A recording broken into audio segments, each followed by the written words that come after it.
l'Évangile du jour.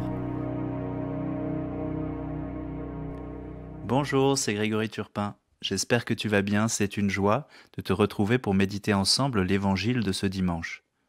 Je t'invite à écouter la parole de Dieu dans l'Évangile de Jean, au chapitre 21, versets 1 à 19.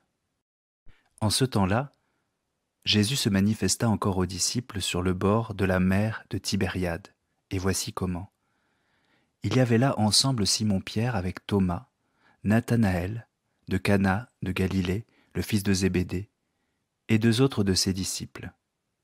Simon-Pierre leur dit : « Je m'en vais à la pêche. » Ils lui répondent : « Nous aussi, nous allons avec toi. » Ils partirent et montèrent dans la barque. Or cette nuit-là, ils ne prirent rien. Au lever du jour, Jésus se tenait sur le rivage, mais les disciples ne savaient pas que c'était lui. Jésus leur dit : « Les enfants, auriez-vous quelque chose à manger ?» Ils lui répondirent non. Il leur dit : « Jetez le filet à droite de la barque et vous trouverez. » Ils jetèrent donc le filet, et cette fois, ils n'arrivaient pas à le tirer tellement il y avait de poissons. Alors le disciple que Jésus aimait dit à Pierre : « C'est le Seigneur. » Quand Simon-Pierre entendit que c'était le Seigneur, il passa un vêtement car il n'avait rien sur lui, et il se jeta à l'eau. Les autres disciples arrivèrent en barque, tenant le filet plein de poissons. La terre n'était qu'à 100 de mètres. Une fois descendus à terre, ils aperçoivent déposé là un feu de braise, avec du poisson posé dessus et du pain.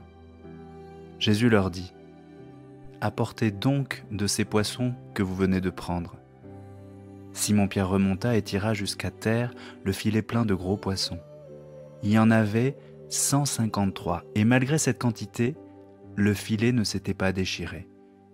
Jésus leur dit alors : « Venez manger. » Aucun des disciples n'osait lui demander : « Qui es-tu » Il savait que c'était le Seigneur.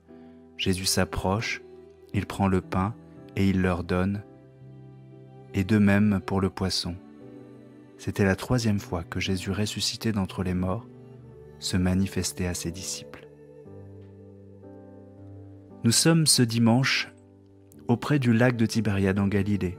Je me suis interrogé en voyant les disciples et Simon-Pierre se mettre à pêcher. Ont-ils repris leur ancien métier ? Comme si rien ne s'était passé quelques jours après la mort de Jésus ? Ça fait réfléchir sur leur état d'esprit. Ils se sentent perdus avec tous ces événements et leur foi dans la résurrection n'est pas très grande malgré les preuves qu'ils ont déjà eues. Ils sont dans l'attente et ils ne pêchent rien. Au lever du jour, Jésus se tenait sur le rivage. Mais ils ne le reconnaissaient pas. Ils le voient sans le voir.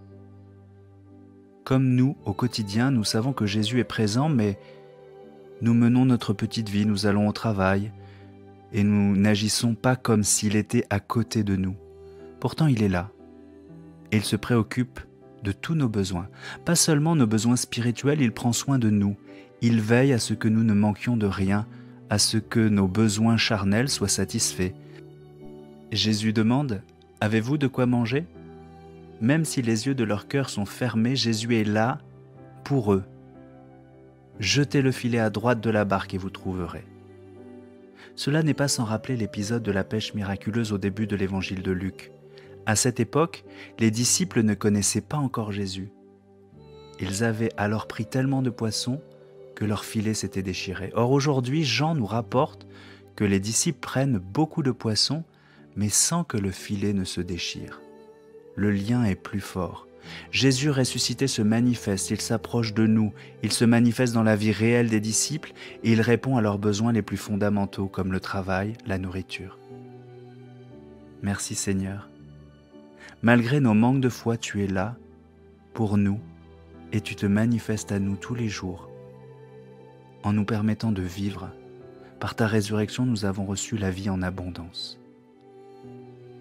Merci pour ton attention. N'hésite pas à partager ce message, commenter ou à déposer une intention de prière. Je te souhaite une excellente journée. Si cette méditation t'a encouragé, pense à la partager autour de toi. Pour nous retrouver chaque jour, abonne-toi et active la cloche.